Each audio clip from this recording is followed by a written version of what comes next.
Hello sa mga kasyurikat o sa mga katkat. Ayun na nga mga kasyurikat, gagawa tayo ngayon ng smoothie, banana with blueberry. Ayan, binalatan ko na yung banana. Tapos ilagay ko doon sa blender ko. Ayun, tapos ito yung blueberry na frozen siya. So ilagay din natin para mahalo natin siya. Tapos naman, maglagay tayo ng almond milk para hindi siya masyadong fat. Masarap yung almond milk, mga kasyurikat. Tapos maglagay din tayo ng honey. 1 teaspoon lang para may konting sugar. May konting tamis siya. So, wala siyang sugar pero may honey siya, mga kasyurikat.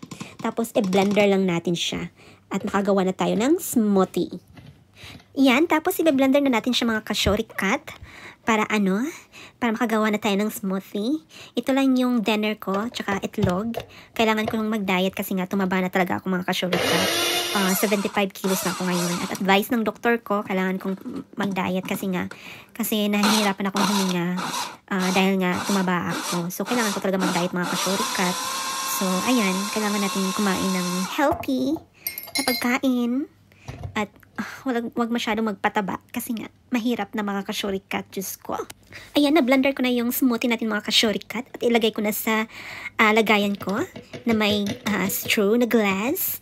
Ayan, diba? Masarap yan, mga kasyurikat, promise. Gamit lang kayo ng almond milk. Wag yung talaga yung cow's milk kasi mataba yung cow's milk.